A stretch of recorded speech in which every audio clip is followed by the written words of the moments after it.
I lose track of the number of times I've seen people either on video or on social media or whatever talking about setting SMART goals: specific, measurable, achievable, realistic and timed. And I've got a real big, huge, massive problem with setting SMART goals, and it's the letter R. Why, oh why would you want your future plans and your ambitions to be realistic?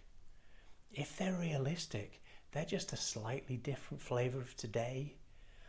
I would prefer that your plans were ambitious and scary and huge and challenge you to think about behaving in a completely different way, because you know what? There's a chance that you might make that